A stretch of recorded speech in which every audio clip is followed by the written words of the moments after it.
បិសាចខ្មោចឆ្អឹងបានបញ្ជាក្បាលខ្មោចជាច្រើនដើម្បីឡោមព័ទ្ធស្រីអូនស្រីអូនក៏បានចាប់ផ្ដើមប្រយុទ្ធតតាំងជាមួយនឹងក្បាលខ្មោចទាំងអស់នោះ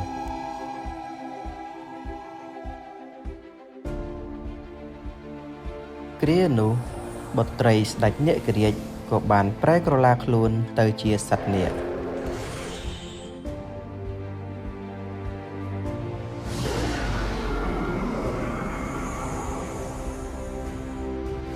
សត្វនាគរាជក៏បានបំផ្លាញក្បាលខ្មោចនោះទាំងអស់ទៅនៅពេលដែលក្បាលខ្មោចទាំងអស់នោះត្រូវបានបំផ្លាញបិសាចខ្មោចឆ្អឹងនោះក៏ត្រូវបានបំផ្លាញផងដែរបន្ទាប់ពីប្រយុទ្ធជាមួយនឹងក្បាលខ្មោចរួចនាងរចនាហើយនឹងស្រីអូនអស់ថាមពលហើយមិនទាន់អាចប្រយុទ្ធបានទៀតនោះឡើយតើមានរឿងអ្វីទៅទើបធ្វើឲ្យនាងប្រែក្រឡាទៅជាសត្វនាគរាជពួកឯងឆាប់ទៅជាមួយយើងបានស្ទង់ដឹងពីចំហាយរបស់កូនស្រីយើងហើយប្រមាត់ប្រម៉ង់បានប្រើប្រាស់ស្នៀតដៃប្រមាត់ប្រម៉ង់ដើម្បីចាប់ស្រីអ៊ីពេលនោះដៃដ៏ធំបានចាប់ស្រីអ៊ីពីខាងក្រោយខ្នងភ្លាមនោះផងដែរស្រាប់តែមានថាមពលពណ៌មាសមួយក៏បានកំទេចដៃប្រមាត់ប្រម៉ង់នោះទុះខ្ទេចតែម្ដងថាមពលវាយបកនេះបែរជាអាចធ្វើឲ្យដៃរបស់ខ្ញុំឆេះផងឃើញតែថាមពលប៉ុន្តែមិនឃើញមនុស្សតើគេជាអ្នកណាទៅបែរជាមានថាមពលវាយប្រហារពីចម្ងាយដ៏ខ្លាំងបែបនេះភ្លាមនោះលំហអមតៈក៏បានបើកនៅលើមេឃលោកគ្រូហុងក៏បានបង្ហាញខ្លួនសួស្ដីលោកបងយើងខានជួបគ្នាយូរណាស់មកហើយមិននឹកស្មានថាឥឡូវនេះលោកបងបែរជាខូខើនឹងព្រៃផ្សៃយ៉ាងនេះសោះទីបំផុតឯងបង្ហាញខ្លួនហើយមែនទេអាប្អូនហុងយោគយល់បងនិងខ្ញុំធ្លាប់វឹកហាត់ជាមួយគ្នាបើបងឈប់យើងមិនចប់ត្រឹមនេះពិតជាគួរឲ្យអស់សំណើចណាស់យើងមិនដែលខ្លាចឯងនោះទេពេលនោះលោកគ្រូហុងក៏បានប្រើប្រាស់ថាមពលលំហអមតៈបង្កើតទៅជាអាវក្រោះលំហអមតៈ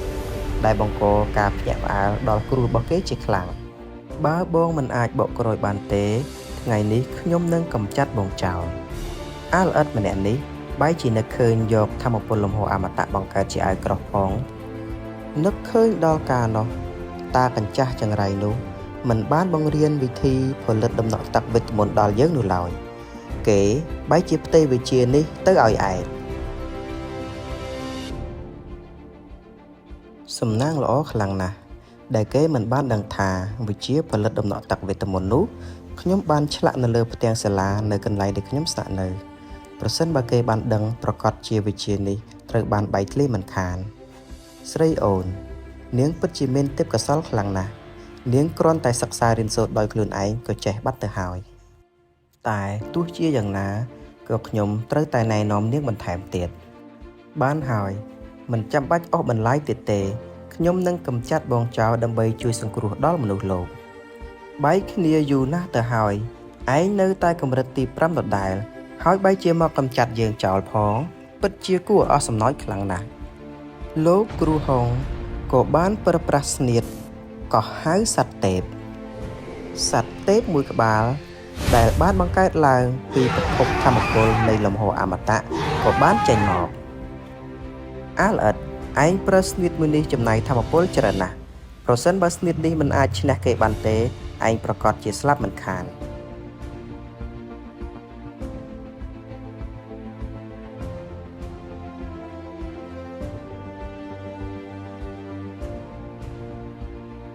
លើកនេះពឹងលើឯងហើយឆាប់ទៅចោះលំហអមតៈបែរជាត្រូវបានអាល្អិតនេះយកបានទៅហើយប្រសិនបើមានប្រិយមិត្តណាចង់ប៉ៅកាហ្វេ Admin សូម scan QR code នៅខាងចុងនៃវីដេអូនេះសូមអរគុណ